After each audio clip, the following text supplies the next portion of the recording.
Γεια σας, γεια σας! Πάμε σήμερα να φτιάξουμε ένα κέικ υπερπαραγωγή. Όχι μόνο όμως υπερπαραγωγή, θα είναι και νηστίσιμο. Λοιπόν, θα φτιάξουμε ένα κέικ ανάποδο με ανανά. Εσείς μπορείτε, αν δεν σας αρέσει ο ανανάς, μπορείτε να τον αναπληρώσετε με ροδάκινο, έτσι, ή με μήλο. Αυτό είναι δικό σας, στη δική σας επιλογή. Μην ξεχνάτε να κάνετε κοινοποίησεις στα βίντεό μας, να κάνετε εγγραφούλα στο κανάλι μας. Οτιδήποτε χρειάζεστε μπορείτε να έρθετε στην ομάδα μας μαγειρικές απολαύσεις στο Facebook. Και πάμε να σας δείξω τώρα τη συνταγή, την εκτέλεση και τα υλικά. Λοιπόν, σε ένα τηγάνι θα βάλουμε 200 γραμμάρια ζάχαρη και θα ανάψουμε τη φωτιά. Θα περιμένουμε να λιώσει και να πάρει ένα σκούρο χρώμα.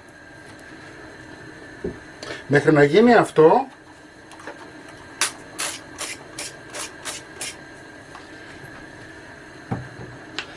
ένα 28 ταψί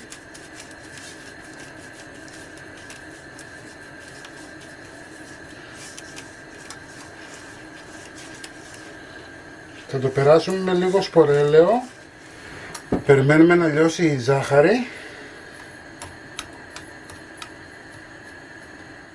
Αυτό που μας ενδιαφέρει είναι να λιώσει πολύ καλά η ζάχαρη.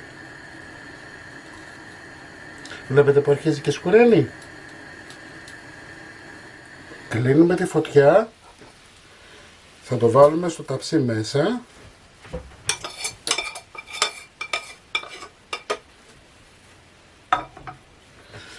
Θα την απλώσουμε να πάει παντού. Έτσι. Λοιπόν.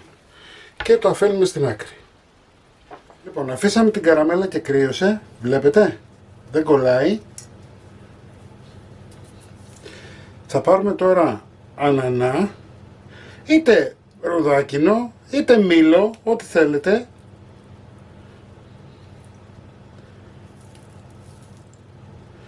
Είναι μία κονσέρβα ακριβώς.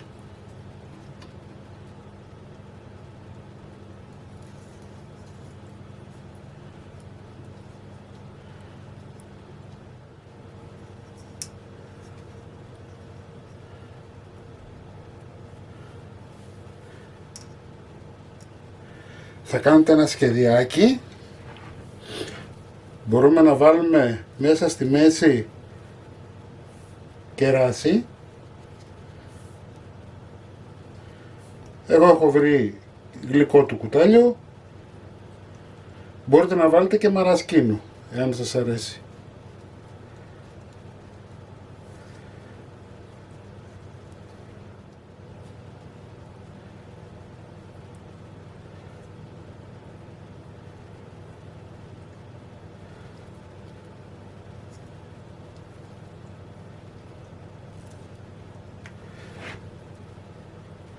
Λοιπόν, η βάση μας είναι έτοιμη. Εντάξει. Πάμε να φτιάξουμε το κέικ. Λοιπόν, εγώ έχω 200 γραμμάρια μαργαρίνη. Έτσι, φυτικό βούτυρο. Δεν σας αρέσει η μαργαρίνη, μπορείτε να βάλετε σπορέλαιο. Έτσι, είτε ηλιέλαιο είτε καλαμποκέλαιο. Θα βάλουμε 250 με 300 γραμμάρια ζάχαρη. Μπορείτε να βάλετε και 250 και 300, βγαίνει η συνταγή. Ανακατεύουμε για όσους δεν θέλουν πολύ γλυκό. Θα βάλουμε ένα κουταλάκι του γλυκού υγρή βανίλια ή 2 κάψουλες. Έτσι, αν δεν έχετε υγρή βανίλια, βάζετε 2 κάψουλες.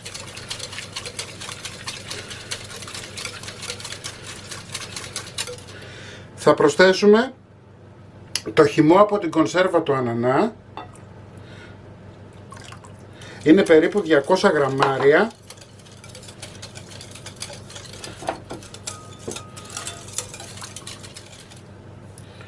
Εδώ έχω 500 γραμμάρια αλεύρι κανονικό. Θα βάλω 20 γραμμάρια baking powder. Θα το ανακατέψω. Να πάει παντού. Αν θέλετε να το κοσκινήσετε ακόμα καλύτερα. Έτσι. Και εδώ έχω 200 γραμμάρια χυμό πορτοκάλι και 2 με 3 γραμμάρια σόδα. Το ρίχνουμε μέσα.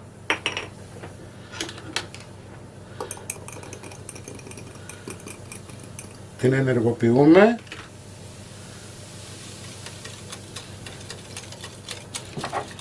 Και αρχίζουμε και προσθέτουμε τώρα από το αλεύρι.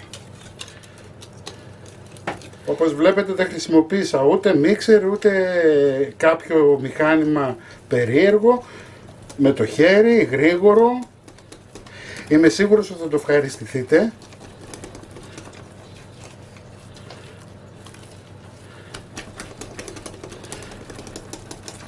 Και βέβαια το ότι είναι νηστίσιμο αυτό δεν σημαίνει ότι δεν μπορείτε να το φτιάχνετε όλο το χρόνο. Έτσι.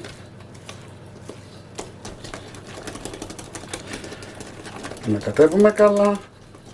Εφόσον είμαστε έτοιμοι θα ρίξουμε το μείγμα μας προσεκτικά.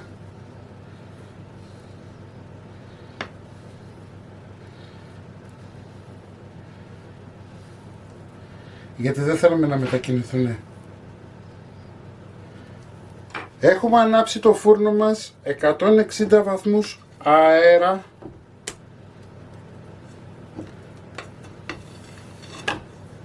Λοιπόν, προσεκτικά απλώνουμε. Να πάει το μείγμα μας παντού.